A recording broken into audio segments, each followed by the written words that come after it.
Okay बच्चे, pay attention. आज है ना दो चीजों पे मेन फोकस करेंगे, ठीक है।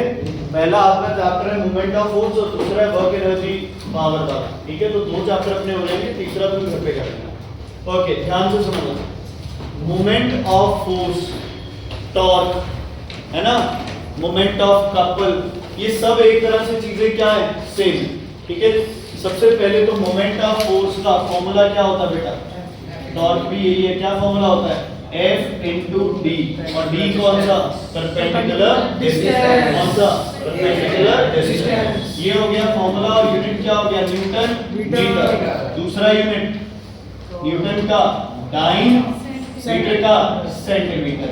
एक न्यूटन में कितने डाइन होते हैं, 10⁵। एक मीटर में कितने सेंटीमीटर, 10⁻²। तो ये इंपॉर्टेंट है, 1 newton metre equals to 10⁷ dyne centimetre. Please request है, इसे ध्यान से डेरिवेशन आ सकती है। हाँ जी, डेफिनेशन आ सकती है, डेरिवेशन डेरिवेशन नहीं। युवराज जी इनके पैलेस पड़े हैं राजस्थान में, जयपुर में। मेरे और तेरे जैसे लोगों के पास क्या है, कुछ भी नहीं है। ये तो जानबूझ के डिस्टर्ब कर रहे हैं, अपने को पल्ले ही नहीं रहेगा कुछ। समझ आ गई, 1 newton metre equals to 10⁷ dyne centimetre. ध्यान रखना बच्चे इन चीजों। इज इट क्लियर, ठीक है। ओके, अब ये क्वेश्चन कई बार रिपीट हुआ है, शायद पिछले तुम्हारे एग्जाम्स में आया था, नहीं आया था पता, आई डोंट रिमेंबर। बताओ भाई, इन दोनों में से कौन सी फोर्स ज्यादा मोमेंट ऑफ फोर्स या टॉर्क प्रोड्यूस करती है, F1। Why, because perpendicular distance is more, perpendicular distance is more. अगर F1 और F2 बराबर है तो मोमेंट ऑफ फोर्स किसका ज्यादा होगा, करण जी, F1 का। क्यों, क्योंकि उसका परपेंडिकुलर डिस्टेंस क्या है, ज्यादा। ओके, अगर आपको कह दे कोई कि torque produced by F1 equals to torque produced by F2, दोनों में टॉर्क क्या है, सेम है, और बताओ F1 बड़ी फोर्स है या F2? F2। क्यों, क्योंकि F2 का परपेंडिकुलर डिस्टेंस क्या है, कम, और इसका परपेंडिकुलर डिस्टेंस क्या है, ज्यादा। अगर टॉर्क ज्यादा पूछे तो F1, टॉर्क ज्यादा पूछे तो F1, और अगर टॉर्क सेम है, फोर्स ज्यादा पूछे तो जिसका डिस्टेंस कम उसकी फोर्स ज्यादा, ठीक है। अगर टॉर्क ये है तो F1 will be less than F2। ये कई जगह अप्लाई कर सकते हैं, है ना। Handles are at the periphery, है ना, और वो स्पैनर का लॉन्ग हैंडल होता है ना। ये हैंड फ्लावर ग्राइंडर का जो वो पे होगा भाई, जहां भी डिस्टेंस बढ़ा रहे हो तुम, वहां तुम क्या कम करने के लिए डिस्टेंस बढ़ा रहे हो, फोर्स कम करने के लिए। क्या बढ़ाने के लिए, क्या कम करने के लिए, फोर्स कम करने के लिए। समझ आ गई बच्चे, इज इट क्लियर, कोई दिक्कत इसमें? ओके, नेट मूवमेंट का मतलब क्या होता है, नेट मूवमेंट टोटल, रिजल्टेंट का मतलब टोटल। नेट का मतलब भी टोटल, रिजल्टेंट का मतलब भी टोटल। मतलब net movement, total movement of force, है ना, रिजल्टेंट मूवमेंट ऑफ फोर्स, तुम्हें सारी चीजों को ऐड करना है along with their signs, along with their signs। Okay, जिसको पाइवट पॉइंट मानते हो उससे सारे डिस्टेंस ले लो, ठीक है। जस्ट फॉर एन एग्जांपल, मान लो आपके पास एक रॉड है, ये पॉइंट O है, ये A है, ये पॉइंट B है। ये है आपके पास 2 न्यूटन, इधर से फोर्स लग रही है 5 न्यूटन, ये है आपके पास 2 मीटर, ये है आपके पास 3 मीटर, ठीक है। अगर क्वेश्चन आ जाए calculate the movement about O, movement about O, तो कैसे करोगे, 2 into 3 कितना आ गया, 6 न्यूटन मीटर। बताओ किस डायरेक्शन में, एंटी क्लॉकवाइज। और ये क्या प्रोड्यूस करेगा, एंटी क्लॉकवाइज। अब पिछली बार एक बार टेस्ट में इक्वेशन डाला, मैंने लिखा टोटल मूवमेंट, बच्चों ने लिख दिया 16। नहीं बच्चे, टोटल मूवमेंट, नेट मूवमेंट, जो भी चीजें हैं बच्चे, ये सब क्या आएंगी बेटा, ये सब आएंगी +4 न्यूटन मीटर, ठीक है, +4 न्यूटन मीटर। पागलों, उस दिन वो लिफाफे वाला वो सामान सारा नीचे रख दिया उसने, बता दो मैंने सोचा भी चलो बच्चों ने खा लिया। पागल इंसान, नीचे क्या कुछ पड़ा था वहां रख दिया, वो बता दो। झाड़ू पड़ा था, खाने की चीज थी यार, सीधा लिफाफा, उसको बंद करके प्रॉपर तो रख दे कम से कम। ओके, समझ आ गई। +4 newton metre, clockwise anti clockwise, clockwise anti clockwise, anti clockwise, क्या होगा ये? एंटी क्लॉकवाइज, ठीक है। Positive sign for anti clockwise, negative sign for clockwise, clear है बच्चे? Okay, anti clockwise current, pole, anti clockwise current है तो pole north pole, clockwise current है तो पोल, ठीक है बच्चे? क्लियर है ये चीज? अब अगर आपसे कोई पूछ लेता कैलकुलेट मूवमेंट अबाउट ए, तो क्या एक ही फोर्स को कंसीडर करते? नहीं, क्योंकि एक ही फोर्स का डिस्टेंस क्या हो जाता? 0। 2 into 0 0। अब क्या आंसर आता? 5 into 5। Clockwise anti clockwise? Anti clockwise. क्यों? क्योंकि ए पाइवट पॉइंट है, बी पे फोर्स लग रही है, तो पूरी बॉडी क्या करेगी? ऐसे क्या करेगी? ऐसे। समझ आ गया बच्चे? सिंपल इजी क्वेश्चन इससे आते हैं, बट फिर भी इसके क्वेश्चन सबसे ज्यादा गलत होते हैं, ध्यान रखना ये चीज। सेंटर ऑफ ग्रेविटी पे नेट मूवमेंट क्या होगा? 0। अगर एक बॉडी बैलेंस्ड है तो उसका रिजल्टेंट मूवमेंट क्या होगा? 0। A scale is hanged from some point and the scale is in equilibrium, so what will be the net movement? Net movement 0। Balance body का नेट मूवमेंट हमेशा क्या आएगा बच्चे? 0। ध्यान रखना है। Okay, what is principle of moments? Anti clockwise movement equals to total anti clockwise, total clockwise movement equals to total anti clockwise movement. Okay, ध्यान दो इधर। अ यूनिफॉर्म मीटर रूल क्या बनाओगे? Uniform metre rule, uniform metre rule.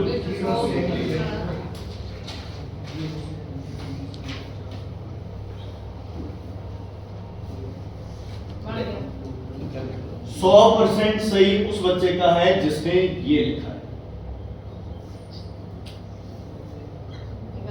एक या दो बच्चों के सिवाय किसी ने नहीं लिखा? लिखा है? एक या दो? 1 2 बस। अक्षरा क्या किया? बैलेंस कर दिया ना। अब आपको बोला है यूनिफॉर्म मीटर रूल, तो सीधा सीधा ये लिखना है तुम्हें, है ना? इस बैलेंस ऑन 40 सेंटीमीटर मास, तो ये बैलेंस पॉइंट बनाना है किस पे? 40 पे। किस पे? 40 पे। When a weight of 100 gram force is suspended from one end, बता भाई करण 100 ग्राम कहाँ लगेगा? 100 पे है? 100 पे? 100 पे 0 पे? 100 पे 0 पे? क्यों? चुप, क्यों? चुप चुप। कहाँ वेट जाता है? यहाँ? तुझे कैसे पता? एक तो इंसान बोल, यहाँ डिस्टेंस ज्यादा है, तो ये 40 से 60 हो गया, ये 40 रह गया, इधर क्या है? वेट कम हो जाएगा, तो यहाँ कितना लगेंगे? 100। W की वैल्यू बताओ जल्दी, ऐसे ही बता दो।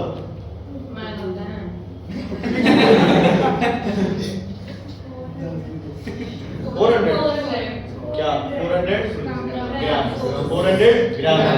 और अगर मास पूछ लेते तो इसी को ही क्या लिख देते? 400 ग्राम। क्या लिख देते? 400 ग्राम। जब दिया कॉपी नहीं निकाल रखी,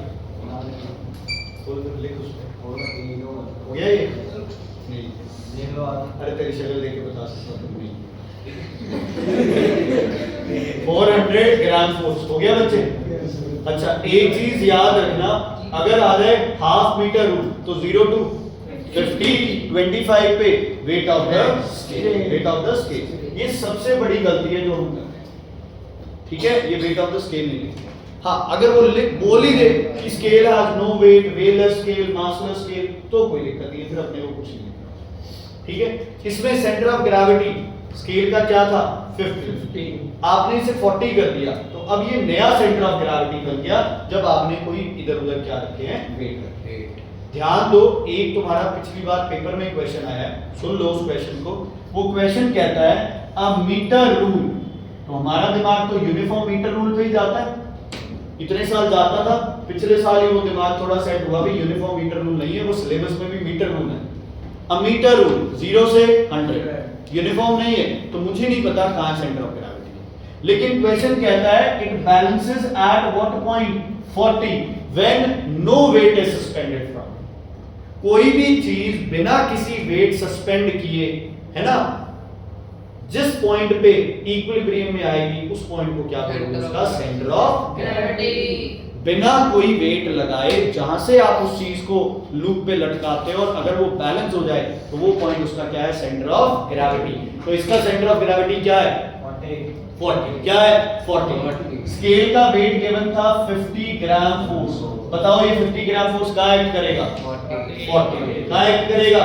40। ठीक है, मार्क तो करना नहीं है क्योंकि ये पाइवट पॉइंट है।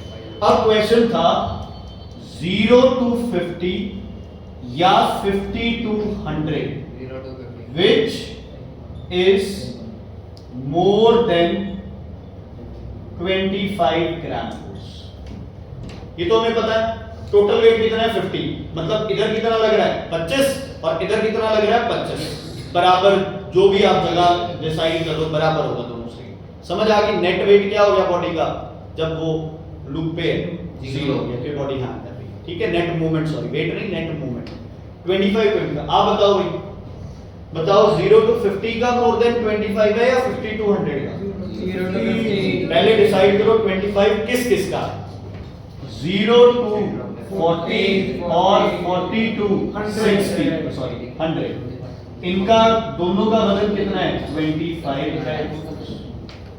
अगर मैं 0 to 50 कर दूं तो 0 to 40 तो आ गया, लेकिन उसके सिवाय आपका कितना और चल पड़े? 10 और चल पड़े।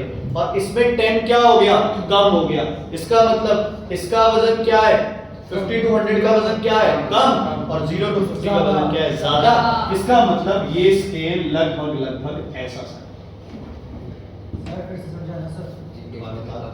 देखो 0 to 40 का वजन और 40 to 100 का वजन बराबर है, लेकिन मैं तो इतना वजन कंसीडर कर रहा हूं इधर वाला, तो इधर वाला 25 से क्या हो जाएगा? ज्यादा। इधर वाला 25 से क्या हो जाएगा? मुझे क्लियर बच्चे? समझ आ गई इतनी बात? नहीं समझ आई तो दोबारा नहीं यार। 0 से 40 का वजन 25 है, 40 से 100 का वजन 25 है, तो 0 से 50 का वजन 25 होगा। 25 से ज्यादा होगा कम होगा? ज्यादा होगा। नहीं है अभी समझ रहे? ठीक है, क्लियर है बच्चे? अब आपको इसमें एक और चीज पूछी है, आपको ये बोला है कैलकुलेट, आप करो ये क्वेश्चन, मतलब if scale is balanced on 50 centimetre calculate minimum weight required to balance. नया डायग्राम बनेगा, मैं डायग्राम बना देता हूं। ये स्केल है, 0 से 100 है, 50 पे क्या कर दिया इसको? बैलेंस। अच्छा, स्केल का वेट कहां एक्ट करेगा बताओ? 40 पे। कहां एक्ट करेगा? 40 पे। क्यों? क्योंकि ये स्केल बिना किसी चीज के किस पे बैलेंस था? अच्छा, अब बताओ मिनिमम फोर्स कहां लगानी पड़ेगी? Akshara, minimum force 10 20 30 40 50 60 70 100 minimum force 40 थे। क्यों रखे? क्योंकि पहला दस थी ना मैं, सेंटर ऑफ ग्रेविटी कितना था इसका? 40। हाँ ये क्वेश्चन बोलो न्यायिका, कहां लगेगी फोर्स? मिनिमम 100 पे। देखो पहले तो साइड डिसाइड करो। करण ने अपने को बता दिया भी इधर वजन ज्यादा है तो आपका वेट किधर लगाएं? उधर लगाएं। अब इधर भी मिनिमम वेट कहां लगेगा? सबसे दूर, सबसे दूर। और सबसे दूर कौन है? 100। तो 100 पे मैंने क्या लगा दिया? वेट लगा दिया। पता नहीं ये कितना है, ये कितना है? 4 सेंटीमीटर। तो ये कितना है? 10 है। 50 into 10 equals to 50, 50 से 50 कैंसिल, आंसर आ जाएगा 10 ग्राम। ठीक है, आंसर क्या आ जाएगा? 10 ग्राम। तो ये आपका one of the difficult question था जिसमें बच्चे उलझ गए।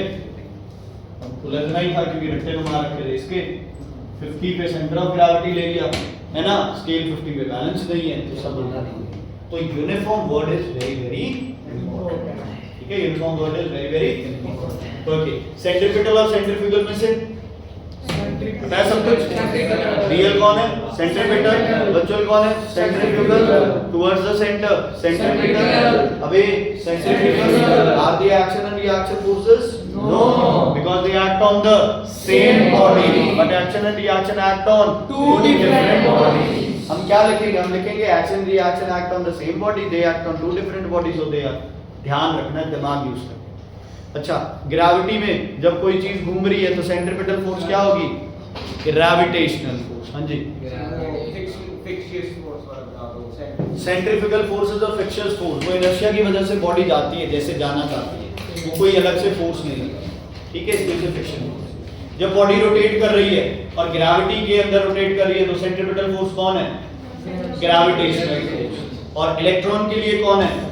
Electrostatic force of attraction. और stone tied to a thread, उसके लिए कौन है? टेंशन। कौन है? टेंशन। कौन है? टेंशन। सेंट्रीफ्यूगल फोर्स किसमें? Away from the centre, stone पे।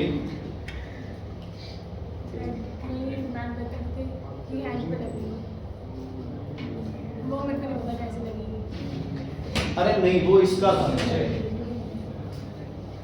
वैसे रोटेट कर रही है ना, ये टेंशन फोर्स है। ये किस पे आ रही है? स्टोन पे। इस टेंशन की वजह से हाथ पे क्या लगेगी? एक रिएक्शन फोर्स। ये रिएक्शन फोर्स और ये सेंट्रीफ्यूगल फोर्स दोनों क्या होगी? बराबर। सेंट्रीफ्यूगल फोर्स हाथ पे लगेगी, ये तो यहाँ लगेगी। सर क्यों? एक मैंगो राउंड वाला था सर कि इस फ्रेम के अंदर स्टोन पे लगेगी। एक वो कुछ। अच्छा, यूनिफॉर्म सर्कुलर मोशन में स्पीड क्या रहती है? Constant, velocity variable. उसकी डायरेक्शन हमेशा क्या रहेगी? Tangential to the motion. Tangential to the motion. अब एक्सेलरेशन बच्चे इनवर्स है ना, in the direction of force tangential. दो आंसर आते हैं इसके। एक्चुअल में ना सर्कुलर मोशन में दो एक्सेलरेशन होती है, एक एंगुलर एक्सेलरेशन होती है, एक सेंट्रीपिटल एक्सेलरेशन होती है। तो ये मैं थोड़ा सा दोबारा क्लियर करके कि किसको मार्किंग करेंगे उस हिसाब से मैं तुम्हें एक्सेलरेशन एक साइड मैंने तो एक साइड ही करवाया।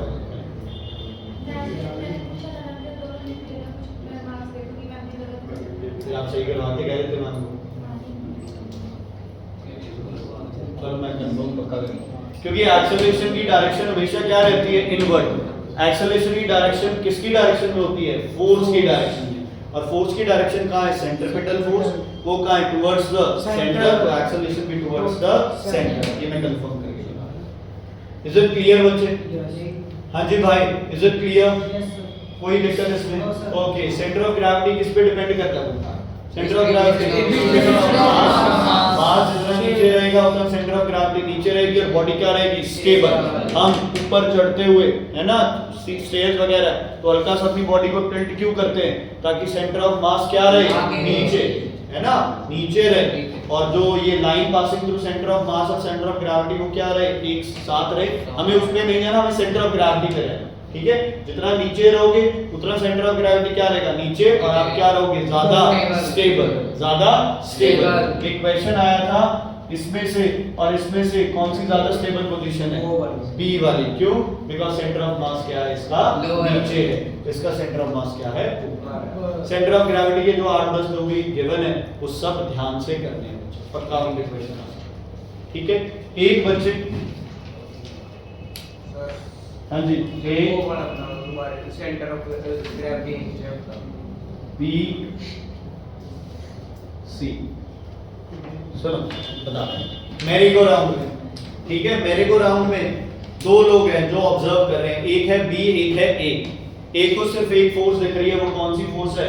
Centripetal force. और बी को दो फोर्सेस पता लग रही है, एक सेंट्रीपिटल और एक सेंट्रीफ्यूगल। ये कहता है कि सेंट्रीपिटल है और सेंट्रीफ्यूगल है और दोनों बराबर है, इसलिए सी मेरे सामने हमेशा किसमें है? रेस्ट में। किसमें है? रेस्ट में। The C always remains at rest in front of B, so for him centripetal and centrifugal both forces are acting which are equal to each other. But for boy A, only one force is acting which is always taking a body towards the center, which is centripetal force. As soon as the thread breaks, for B, The centripetal force has stopped, so the body is moving due to centrifugal force. But for A, only centripetal force was acting, and when it ceases to act, the body is moving in the same direction. The body is moving in the direction it was moving due to Inertia. Due to inertia. So who is right in A and B? A is right because centrifugal is a frictional force, vertical force. It does not act on the body. Centre of gravity बच्चे जितना नीचे रहेगा body उतनी ही ज्यादा क्या रहेगी, stable रहेगी। इसीलिए मृणाल जी बिल्डिंग जब हम बनाते हैं तो बिल्डिंग हमेशा ऐसे बनती है, कभी भी बिल्डिंग ऐसे नहीं बनती, क्योंकि सेंटर ऑफ ग्रेविटी ऊपर जाएगा। कोन है आपके पास, ट्रायंगल है आपके पास, इसको हमेशा आप ऐसे सेटल कर सकते हो, ऐसे सेटल करना बहुत मुश्किल हो जाता है। क्यों? क्योंकि सेंटर ऑफ ग्रेविटी यहाँ इस रीजन में मास ज्यादा है तो यहाँ होगा, यहाँ ऊपर रीजन में ज्यादा है तो ऊपर। तो सेंटर ऑफ ग्रेविटी को जितना धरती के पास रखोगे उतना ही ज्यादा बॉडी क्या रहेगी, स्टेबल। सर एक को सिर्फ सेंट्रीपिटल का क्यों पता लगा? सेंट्रिपिटल का एक को सिर्फ सेंट्रीपिटल उसे दिख रही है बॉडी, ऐसे जा रही थी लेकिन अंदर हो गई, ऐसे जा रही थी अंदर हो गई। उसे सामने अपनी तरफ आते दिख रही है बॉडी लेकिन ऐसे घूम गई। वो वहां खड़ा होगा अपनी तरफ देखेगी, वो फिर घूम गई, क्योंकि बॉडी की डायरेक्शन हमेशा क्या है, टेंजेंशियल, लेकिन हर बार सेंट्रिपिटल फोर्स उसे कहां खींच लेती है, अपनी तरफ। अच्छा, जब एक डोर खोलते हो तो क्या यहाँ एक्शन और रिएक्शन फोर्सेस लगती हैं? यस। रिएक्शन फोर्स कहाँ लग रही है? हिंज पे। लेकिन पाइवट पॉइंट भी कहाँ है? हिंज पे। अच्छा सॉरी, एक्शन रिएक्शन नहीं, ये उसका क्वेश्चन था। कपल, क्या डोर को ओपन करते हो जब आप एक फोर्स लगाते हो क्या वो भी कपल है? यस, क्योंकि उसके ऑपोजिट एक फोर्स लग रही होती है ऑन द पाइवट पॉइंट। उसका डिस्टेंस 0 होता है, इसलिए हम उसको कंसीडर नहीं करते। जब डोर खोल रहे हो एक फोर्स लगा रहे हो, दो फोर्सेस, दो, एक आप लगा रहे हो हैंडल पे और एक रिएक्शन फोर्स लग रही है किस पे? हिंज पे। But the distance of the reaction force to the hinge is 0, so that force does not have any effect, does not have any effect. अगर जो पाइवट पॉइंट है उसको आगे कर देंगे और जो डोर है वो थोड़ा पीछे को भी होगा तो वो जल्दी खुलेगा। हाँ, वो डबल, जैसे कई बार होता है ना, बीच में पाइवट पॉइंट दिया होता है, दोनों तरफ से खींच ले, स्पेशली पार्क्स वगैरह के अंदर होते हैं वो जल्दी। हाँ जी जैसे वो वाला सवाल था, डोर वाला, दो फोर्सेस लगते हैं बेटा। इस डोर पे एक तो आप तुम खोल रहे हैं, जब खोल रहा है इसको तो दूसरी तरफ हिंज है। यहाँ अगर डोर ऐसे मूव कर रहा है तो ये वाला रीजन इधर मूव करने की कोशिश करेगा ना, लेकिन मूव क्यों नहीं कर पा रहा है? क्योंकि जो रिएक्शन फोर्स है वो कहाँ लग रही है? पाइवट पॉइंट के ऊपर ही। तो पाइवट पॉइंट के ऊपर फोर्स लग रही है, इसलिए उस फोर्स का कोई इफेक्ट नहीं है। अगर यही चीज आप पाइवट पॉइंट अंदर की तरफ कर दो थोड़ा, और डोर यहाँ से भी मूव कर सके, इधर से भी मूव कर सके, जब आप इसको इधर करोगे तो इधर वाला क्या जाएगा? अंदर की तरफ। अब वो रिएक्शन फोर्स है, उसको क्या मिल जाएगा? डिस्टेंस। ठीक है, ठीक। वर्क का यूनिट बताओ। एक ही होता है, न्यूटन मीटर। जूल है, न्यूटन मीटर नहीं लिखते क्यों? क्योंकि न्यूटन मीटर किसका मानते हैं? टॉर्क का। अच्छा, वर्क का फॉर्मूला F into S और F into S into cos cos theta theta और F cos mg h और half m v square minus u square। इसको कौन सी थ्योरम बोलते हैं? Work energy theorem. ठीक है, the work done, the change in kinetic energy, it is always equal to work done। kinetic energy का जो change आता है हमेशा वो किसके बराबर होता है बच्चे? work done। क्योंकि किसी भी बॉडी की वेलोसिटी को बढ़ाने और कम करने के लिए आपको क्या करना पड़ता है? Energy। क्या करना पड़ता है? वर्क। क्या देनी पड़ती है उसे? एनर्जी। ठीक है, क्लियर है? चाहे उसकी स्पीड बढ़ानी है चाहे कम करनी है, आपको उस बॉडी में क्या करना पड़ेगा? वर्क। और जितनी एनर्जी में चेंज आएगा वो किसके बराबर हो जाएगा? वर्क के। This is work energy theorem. जहां Fs लग रहा है वहां Fs लगा दो, जहां cos थीटा है वहां Fs cos थीटा लगा दो, जहां mgh है वहां mgh लगा दो, जहां ये है वहां ये लगा दो। Power into velocity power into time वो दूसरा था, power equals to force into velocity. ये ध्यान, ठीक है? Power equals to force into velocity. Power into time work है। पावर इनटू टाइम भी वर्क है। ठीक है, क्लियर है बच्चे? ओके, अगर आपके पास वर्क मिनिमम पूछा हो तो क्या होगा? थीटा की वैल्यू 90, क्योंकि cos थीटा क्या आना चाहिए? 0, या s क्या होना चाहिए? 0, या f क्या होना चाहिए? समझ आ गई? cos 90 का एग्जांपल दो। Rotation rotation of the body, है ना, जब बॉडी सर्कुलर रोटेशन में मूव कर रही है, नो डाउट डिस्प्लेसमेंट जीरो है, बट मेन उसका पॉइंट क्या लिखोगे, force and displacement are perpendicular to each other. Body इधर जाना चाहती है, फोर्स अंदर की तरफ खींच रही है, दोनों में एंगल कितना बनना है, 90 डिग्री। वर्क डन मैक्सिमम के लिए थीटा की वैल्यू 0, वर्क नेगेटिव के लिए थीटा की वैल्यू 180। घूम खा गया है से गम खाया तो फिर बोल क्यों नहीं सकता? बोलो थीटा की वैल्यू मिनिमम वर्क के लिए 90, नेगेटिव के लिए 180, मैक्सिमम के लिए 0। ध्यान रखना बच्चे, minimum work does not mean negative work. Negative work का सिर्फ यही मतलब है कि फोर्स और डिस्प्लेसमेंट एक दूसरे की किस डायरेक्शन में है, ऑपोजिट डायरेक्शन। किस डायरेक्शन में? किस डायरेक्शन में एक दूसरे के ऑपोजिट।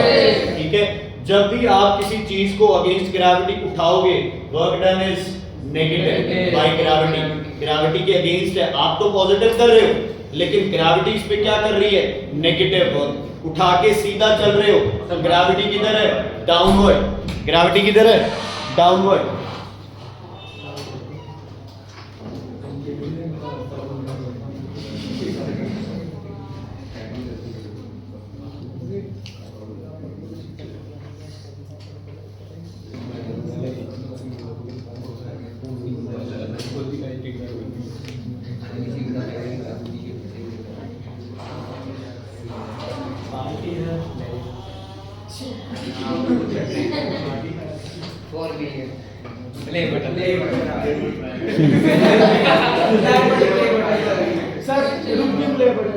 लैंडर डाल ये डालेगा सर, इसको सर सिर्फ फोटो पे इसके लिए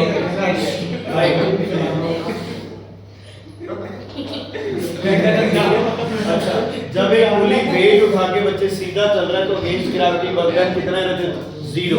क्यों? क्योंकि उस वेट के और जो फोर्स ऑफ ग्रेविटी है बीच में एंगल कितना बनता है बच्चे, 90। पर अगर वो भी तो आगे चल रहा है। हाँ, उसको आगे पुश करने में उसका वर्क लग रहा है। मैं ग्रेविटी की बात कर रहा हूं कि ग्रेविटी वर्क डन कितना कर रही है, उस पे 0 कर रही है। अगर आपका वजन है 40 kgf तो सीढ़ियां चढ़ने के लिए वर्क डन भी कितना होगा तुम्हारा, फोर्स क्या होगी, 40 kgf इनटू जो भी आपको g या जो भी वैल्यूज गिवन है उसको मल्टीप्लाई करें। ठीक है, समझ आ गई? अगेंस्ट ग्रेविटी उठा रहा है ना वो, अगेंस्ट ग्रेविटी वर्क कर रहा है वो, जब मूव कर रहा है मूव कर रहा है तो 90 हो गया। सर पर थोड़ी आगे को फोर्स वगैरह आगे के लिए फ्रिक्शन के लिए तो कर रहा है वो काम, फ्रिक्शन वाला काम तो चल रहा है उसका, सिर्फ ग्रेविटी के अगेंस्ट। फिर सिंपल सी बात है, जब उठा के चल रहा है तो वर्क डन क्या है, 0 है। उठा के खड़ा है तो भी वर्क डन क्या है, 0 है, अगेंस्ट ग्रेविटी। समझ आ गई? लेकिन हाँ, against force of friction to overcome force of friction, वो तो वो काम करेगा ही ना, क्योंकि अब उसका वजन क्या हो गया, जितना वजन उसने सिर पे उठाया, मान लो 10 kg है वो, और 80 kg किसका हो गया, उसका खुद का। 80 और 10 टोटल कितना हो गया, 90। उस 90 वजन को आगे भी तो चलाना है, अकेले डब्बे को क्यों, खुद को भी तो आगे चलाना है। हाँ, तो वो फ्रिक्शन के अगेंस्ट वर्क करेगा, वो होगा 90 F इनटू जितना डिस्टेंस उसने मूव किया S cos थीटा, तो फिर वो 0 रहेगा। समझ आ गया? कुली वो उठा के सीधा चल रहा है, अगेंस्ट फ्रिक्शन वो वर्क कर रहा है, लेकिन ग्रेविटी वाला वर्क डन क्या हो जाएगा, उसमें 0 हो जाएगा, क्योंकि एंगल्स क्या बन रहे हैं बीच में, 90। क्या बन रहे हैं बच्चे, 90। ठीक है, इज इट क्लियर? इस पे वो वाले क्वेश्चन आ जाते हैं बच्चे, a boy and a girl climbing up the stairs, man and a boy, father and a son, है ना उसमें क्वेश्चन जिसमें आपको रेशियोज निकालनी होती है वर्क डन की। तो कोशिश किया करो वर्क की रेशियो, जैसे W1 रेशियो W2 लिखा, F1 S1 M1 G1 H1 ऐसे करके उनको मल्टीप्लाई करके उनकी रेशियोज निकालना। Power equals to work upon time. Power का यूनिट क्या क्या होता है बोलो, watt, kilowatt, horse power, megawatt, 746 watt. Paper में ऑप्शन आएगा 764, सबसे पहले हम 764 को टिक करके आ जाएंगे, नहीं करना है 746।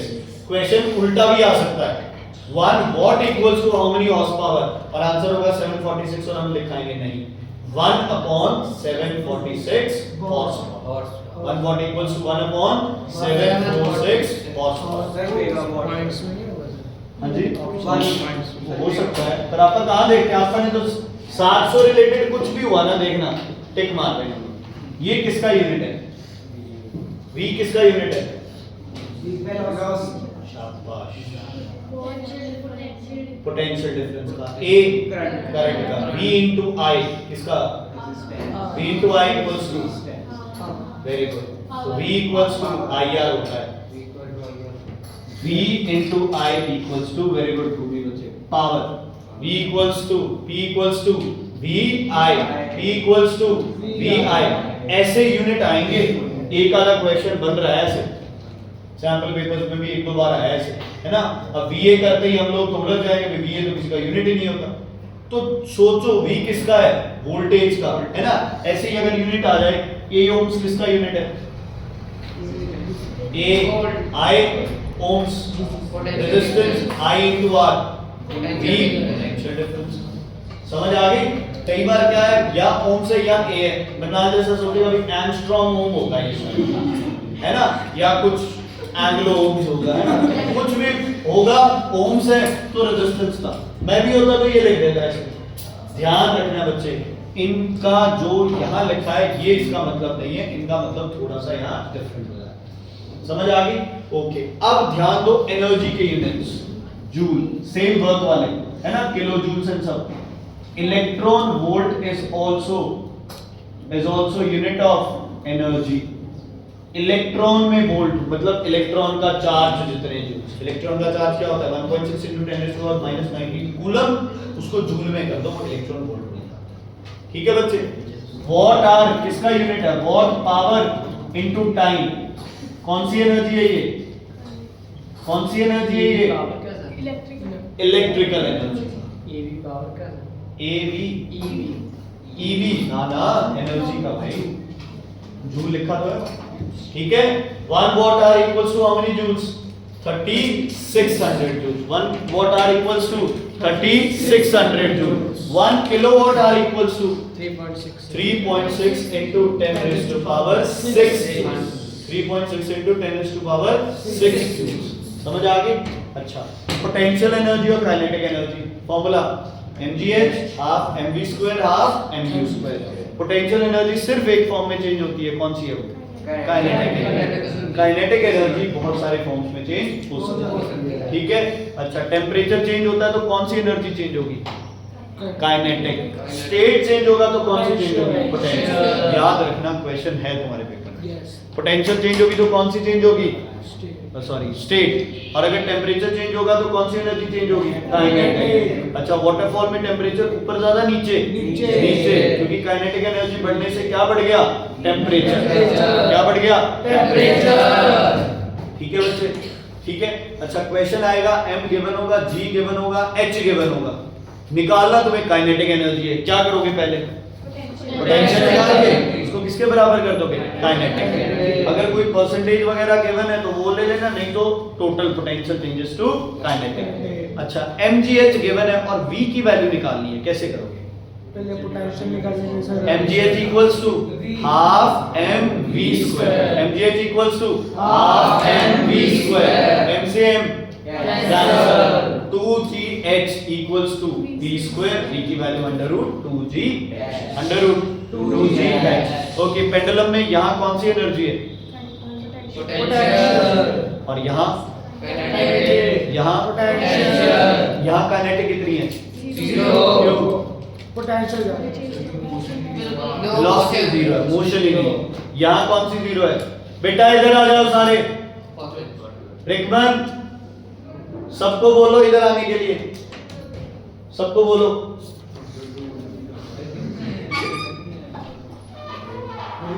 रुद्र, सबको लेके आ भाई, उधर बैठा, सबको लेके आ उधर। हाँ, सबको लेके। ठीक है बच्चे, क्लियर है ये बात? ओके। इसके बाद वो रेशियो वाले क्वेश्चंस, काइनेटिक एनर्जीज की रेशियो गिवन है, मास की रेशियो गिवन है, वेलोसिटी की रेशियो निकालनी है, आ जाएंगे। जो रेशियो होती है उसको क्या मान के चलो? वैल्यू मान के चलो। अच्छा, v1 स्क्वायर और v स्क्वायर नहीं करोगे, पहले v1 की वैल्यू निकालोगे, V2 की वैल्यू निकालोगे, चाहे अंडर रूट में आ रही हो वैल्यू, पहले वैल्यूज निकाल के फिर कैंसिल आउट करोगे। समझ आ गई? V1 square ratio V2 square नहीं करना है, पहले क्या करना है, V1 की वैल्यू फिर V2 की वैल्यू, वहां से जो वैल्यू आएगी उसको फिर तुमने क्या करना है, जो भी अंडर वो रेशियो में डालना है, नहीं तो गड़बड़ हो जाएगी बच्चे, ध्यान रखना। जैसे काइनेटिक एनर्जी है, half M V1 square half M V2 square आ गया, समझ आ गई? इसमें आपको V1 स्क्वायर और V2 स्क्वायर की टर्म्स में नहीं निकालना आंसर, पहले V1 निकालो फिर V2 निकालो और फिर आंसर निकालो। समझ आ गई? बेटा आज आगे तक पहले तो निकालो फिर ये एक्सपेरिमेंट वाले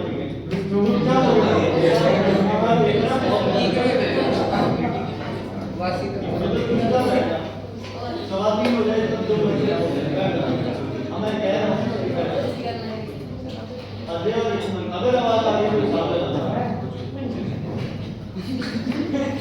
ठीक है बच्चे, इतनी बात क्लियर है? ठीक है। अब इसी चैप्टर के अंदर जो थर्ड पार्ट है उसमें एनर्जी चेंजेस के क्वेश्चन है। पोटेंशियल काइनेटिक में चेंज हो जाती है, काइनेटिक पोटेंशियल में चेंज हो जाती है, तो mgh और हाफ mv स्क्वायर कहीं भी एक दूसरे के जहां रिक्वायर्ड होगा वहां क्या रख सकते हैं हम लोग, इक्वल रख सकते हैं। अगर क्वेश्चन आ जाए 60% काइनेटिक चेंजेस टू पोटेंशियल, तो क्या होगा, 60% of half mv square equals to mgh। अगर हो जाए 40% काइनेटिक एनर्जी इज लॉस्ट, उसका भी मतलब यही है 60% इज यूज्ड, तो 60 into half mv square equals to mgh।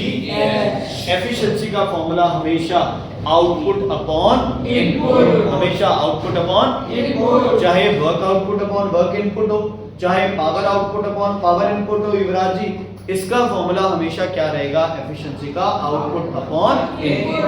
हाँ जी, निहारी का आउटपुट हमेशा ज्यादा होगी या कम इनपुट से, प्रैक्टिकल कम होगी। और आइडल मशीन के लिए दोनों क्या होंगी, एफिशिएंसी आइडल मशीन की 100 और प्रैक्टिकल एक्चुअल मशीन की एफिशिएंसी हमेशा 100 से कम। ओके, कोई बॉडी यहाँ है और एनर्जी है उसकी 200 जूल टोटल एनर्जी, यहाँ टोटल एनर्जी क्या होगी 200, यहाँ क्या होगी 200, यहाँ सारी की सारी क्या है पोटेंशियल, यहाँ सारी की सारी क्या है, और बीच में half potential half kinetic, half potential half kinetic. Okay Akshara ji, अगर पोटेंशियल एनर्जी है 3/4 mgh, काइनेटिक एनर्जी कितनी?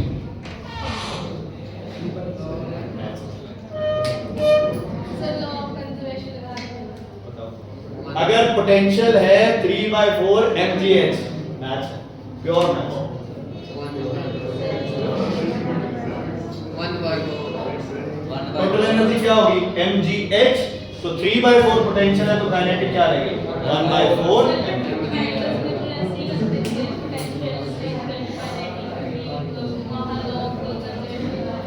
जनरली जब आप mgh की टर्म्स में बात करते हैं ना, तो हमने डेरिवेशन की थी जिसमें टोटल एनर्जी की वैल्यू क्या थी mgh, तो अगर 3/4 पार्ट पोटेंशियल है तो 1/4 क्या हो गया काइनेटिक।